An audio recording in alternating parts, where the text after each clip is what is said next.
Bienvenido a otro programa de radio presentado por el Ministerio Visión para Vivir. Cuando se sienta abrumado por la aflicción y por la tristeza, avive su esperanza pensando en que Cristo regresará y que usted vivirá con Él eternamente. Eso puede hacerlo solamente si es que Jesucristo es su Salvador.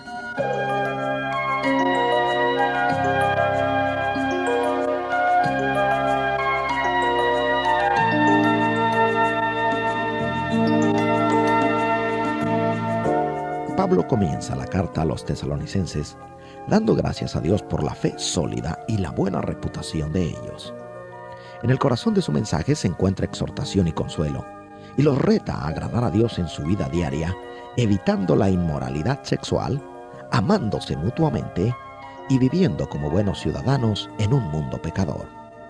Además, Pablo los consuela recordándoles la esperanza de la resurrección y de la venida de Jesucristo. Luego les anima a que se preparen viviendo santamente y concluye su carta con 2 bendiciones y una solicitud de oración. El mensaje de hoy se titula Primera a los tesalonicenses, conversación de corazón a corazón. Permítame hacerle una pregunta al empezar nuestro estudio de la primera carta a los tesalonicenses. Si una persona que se acaba de convertir al Evangelio se le acercara y le dijera: quisiera estudiar la Biblia con un poco más de detenimiento y quisiera empezar estudiando alguno de los libros de la Biblia, ¿cuál libro le recomendaría usted? Si no me equivoco, la mayoría recomendaríamos el mismo. Es el libro en que nosotros hincamos primero nuestros dientes espirituales. Probablemente sabemos más versículos de este libro que de cualquier otro del Nuevo Testamento. Ciertamente es un libro que fue favorito en gran manera, diríamos, en la presentación del Evangelio. Este sería sin duda el Evangelio según San Juan. Por muchos años yo también recomendé a nuevos cristianos que empezaran leyendo el 4.º libro del Nuevo Testamento, pero poco a poco cambié mi respuesta. Ya no recomiendo a los nuevos creyentes que empiecen leyendo el Evangelio de Juan. He llegado a convencerme de que un libro excelente para empezar a estudiar la Biblia es la primera carta a los tesalonicenses. Fue una de las primeras cartas que escribió Pablo y que se incluye en el canon de las Escrituras. Es una carta escrita también para el cristiano de hoy. Es una carta sin gran complicación. También es mucho más corta que el Evangelio de Juan. Pienso que carece de muchas de las dificultades con las que tropieza el nuevo creyente al tratar de abrirse paso en las enseñanzas de Cristo, en lo que se relaciona con la ley mosaica, la muerte de Cristo, y como todo eso encaja en la vida de los discípulos, no es fácil de entender.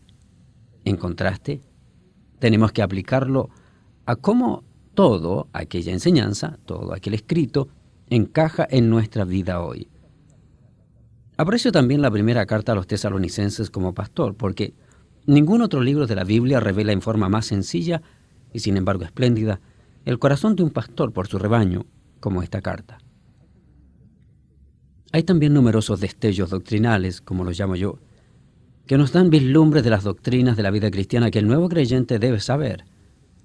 Le da lo suficiente como para ponerlo en camino en su andar con Cristo, y sin embargo, no lo suficiente como para que se vea obligado a la fuerza a acudir a otras partes de la Biblia para llenar los vacíos. Por supuesto, como vamos a verlo en nuestro estudio, es un libro que ofrece mucha ayuda práctica para vivir en la vida cristiana hoy. Mientras me preparaba para este estudio, pensaba que es todo un privilegio poder realizar este estudio sin temor a ser interrumpidos, juntos con usted y con miles de personas que tienen la misma dedicación a las Escrituras, y no solo a las Escrituras, sino que tienen pasión por Dios. Y encontrar juntos, usted y yo, tanto estímulo en este estudio. Es que algunos de ustedes en mis conferencias se acercan para decir cuán emocionante es compartir el estudio, y que en algunas oportunidades, cuando van escuchando en su automóvil, tienen que esperar hasta que termina el programa para bajarse de él, porque la palabra del Señor está tocando su vida. Es lindo que compartamos este estudio juntos.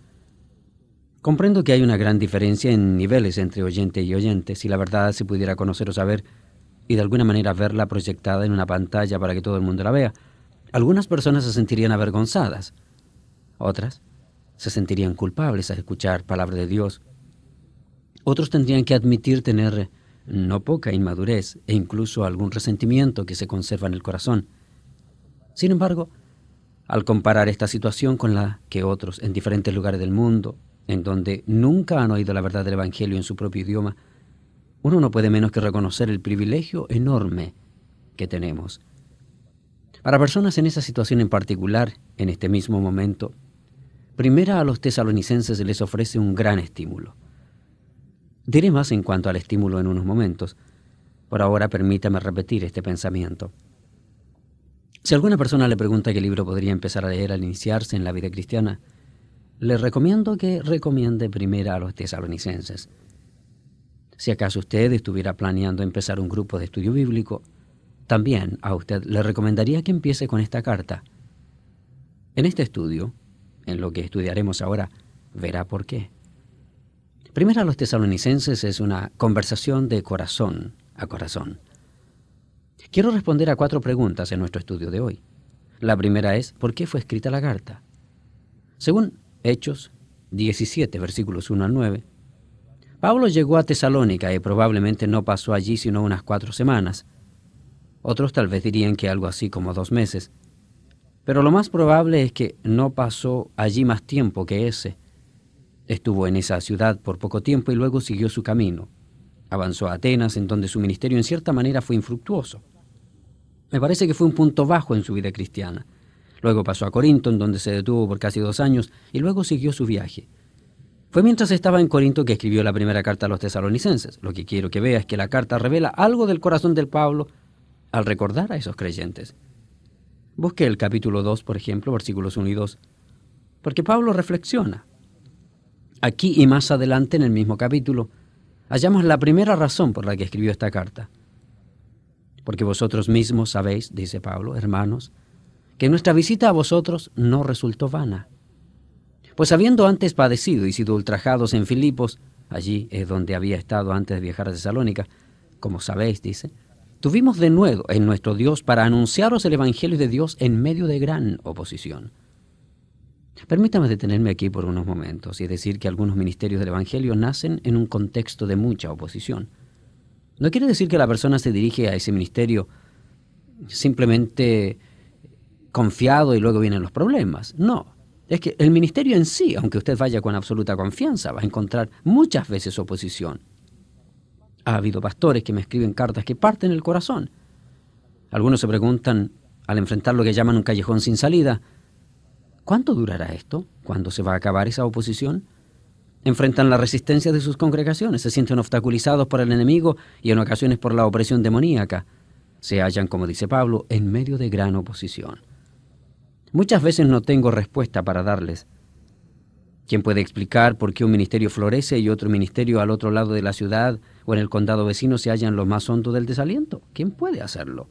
¿Quién puede explicar por qué uno crece y por qué otro permanece estancado en cierto tamaño? ¿Por qué un ministerio en particular, tan fiel como otro, con líderes tan capaces como el otro, atraviesa un tiempo de conflicto y prueba, mientras trata de mantener a flote esa congregación y mantenerla avanzando, mientras que otro, no muy lejos, parece gozar de una cuesta abajo?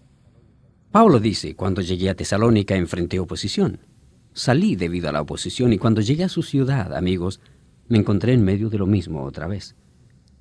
Regresaremos a esto en unos minutos, pero pase conmigo al versículo 17. Pero nosotros, hermanos, separados de vosotros por un poco de tiempo, de vista, pero no de corazón, tanto más procuramos con mucho deseo ver vuestro rostro, por lo cual quisimos ir a vosotros, yo Pablo ciertamente una y otra vez, pero Satanás nos estorbó.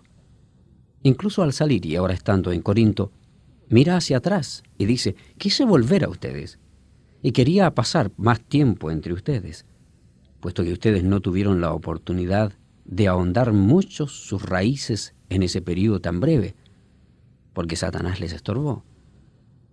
No sé lo que Pablo tiene en mente al decir esto. No dice nada más, no hay detalles más específicos, pero aparentemente, sencillamente, él quiere comunicar que él quería regresar, pero el enemigo lo hizo imposible.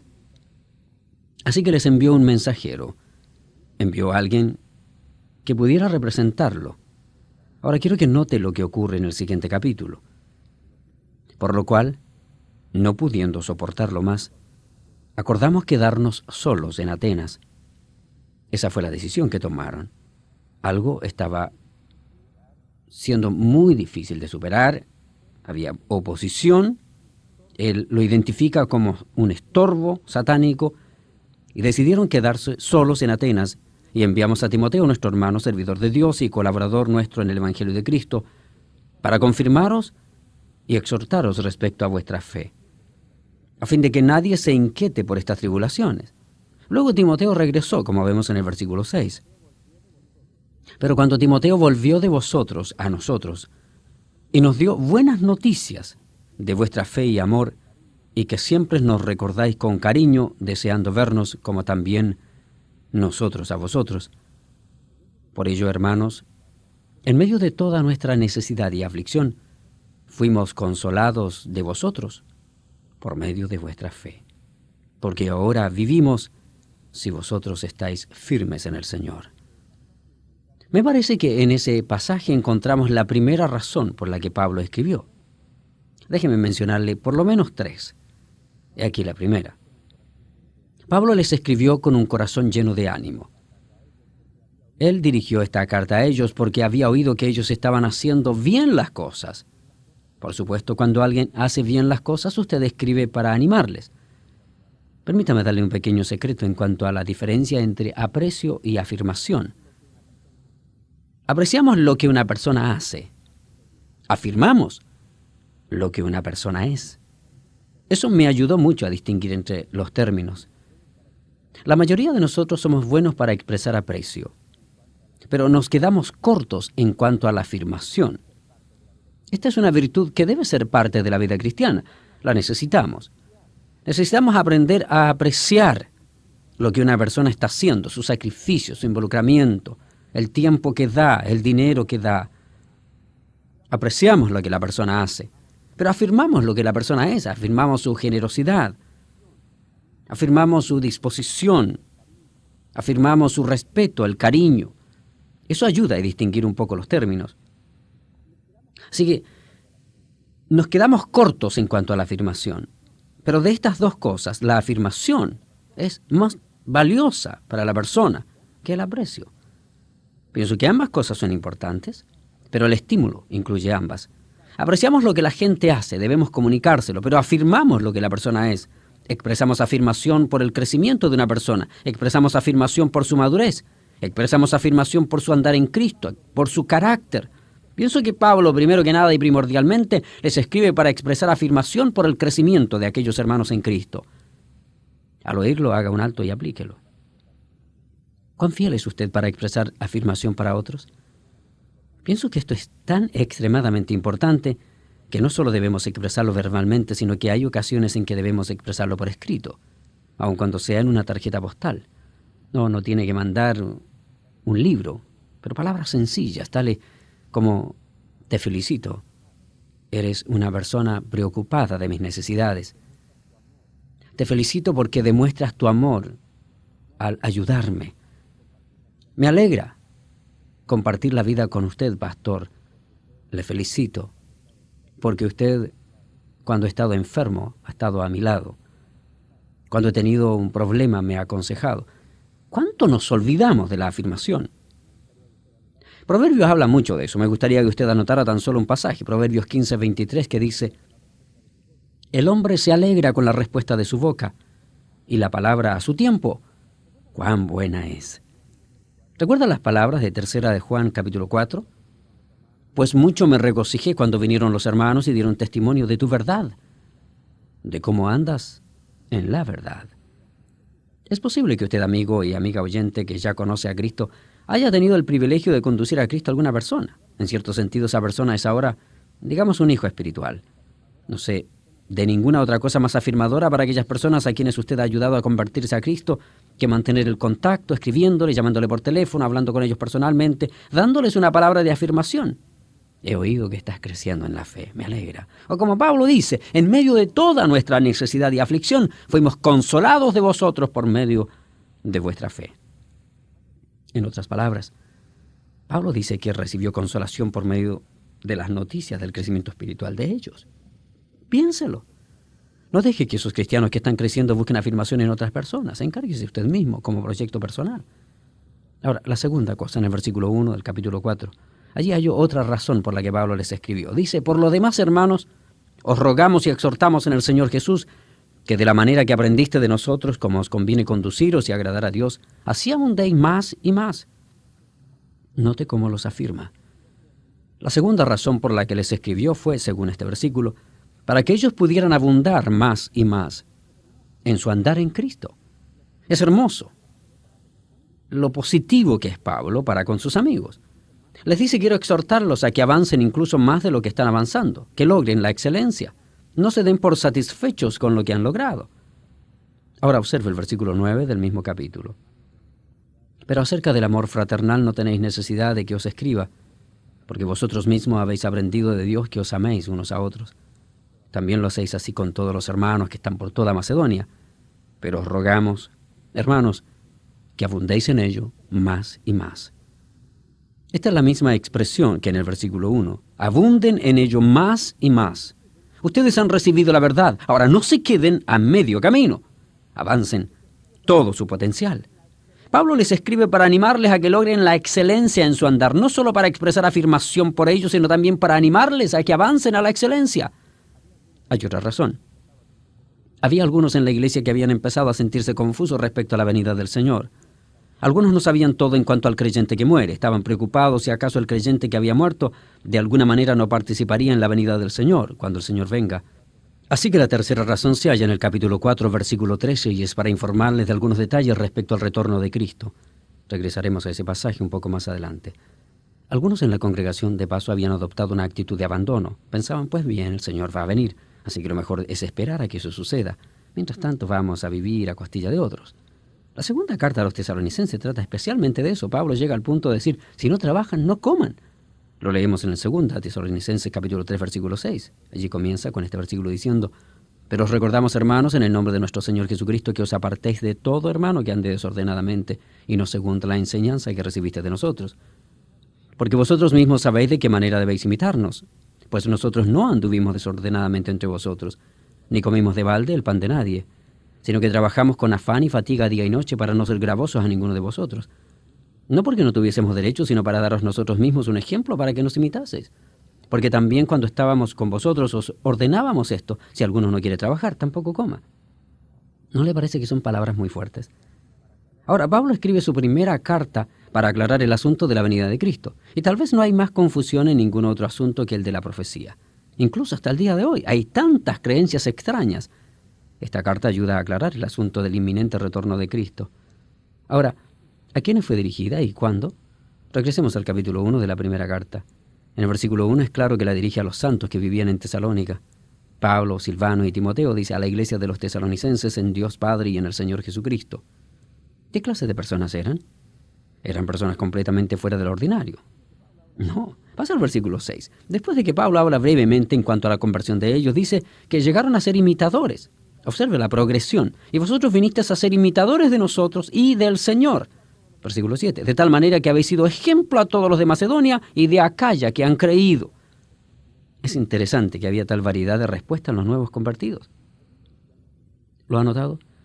Algunos cristianos, como los tesalonicenses, como que nacen y pueden correr al instante. Es asombroso. Uno les habla de Cristo y hay en algunos un periodo durante el cual luchan con el asunto y luego le entregan sus vidas a Cristo. Con otros, la respuesta es casi inmediata. Casi desde el mismo primer día se ponen a trabajar, como si tuvieran puesto los patines en los pies, y avanzan y crecen, son estables, empiezan a devorar porciones de la Biblia al punto que hacen que muchos nos avergoncemos. Empiezan a orar, hallan respuesta a las oraciones, proclaman a Cristo, hay autenticidad en su vida cristiana, proclaman el mensaje en su propia Macedonia, Acaya y además fuera de ella, llegan a ser ejemplo de los creyentes que los rodean. Hay otros, por el contrario, que son como anclas. Usted los conduce a Cristo y como que se enquilosan. No disfrutan gran cosa de la adoración, parece que no les atraen las escrituras, la oración les tiene sin cuidado, les anima, les ofrece libros, persisten en reunirse con ellos para ayudarles a avanzar, pero es como darles golpes a un cadáver. Hay otros que después de llegar a conocer a Cristo se vuelven frágiles, como los llamo yo.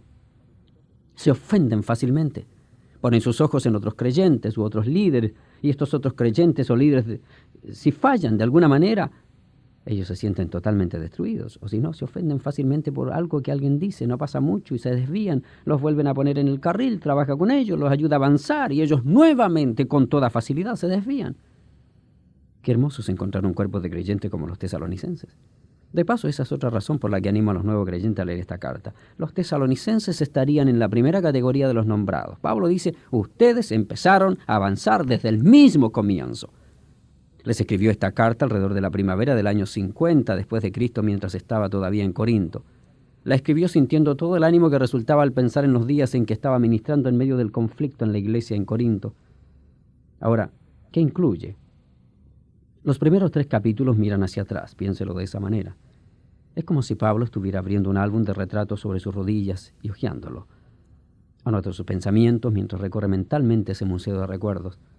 Reflexiona en las semanas de ministerio que realizó en Tesalónica, la vida de ellos, la manera en que recibieron la verdad que les fue dada, la situación. Y luego, cuando llega al capítulo 4 y hasta el final, mira hacia adelante.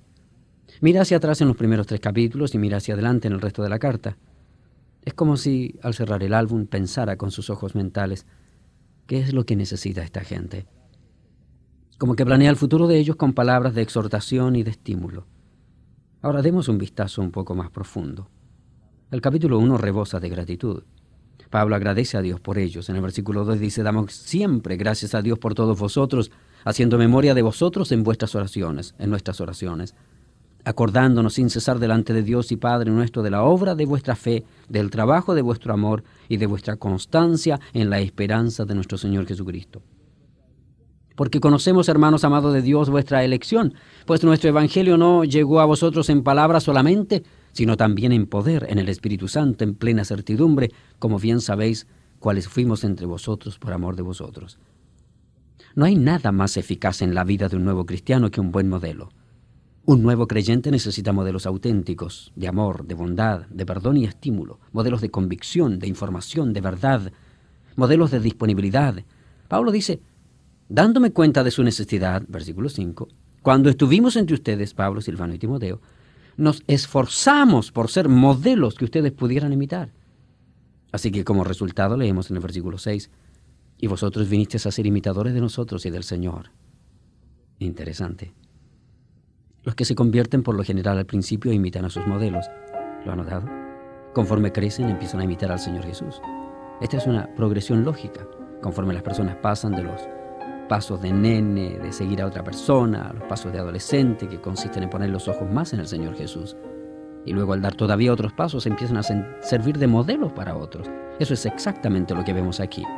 Y si usted es un nuevo creyente, eso es exactamente lo que debe ocurrir. Cristo lo salva, usted comienza a imitar algún modelo de un cristiano maduro y luego directamente al Cristo Redentor.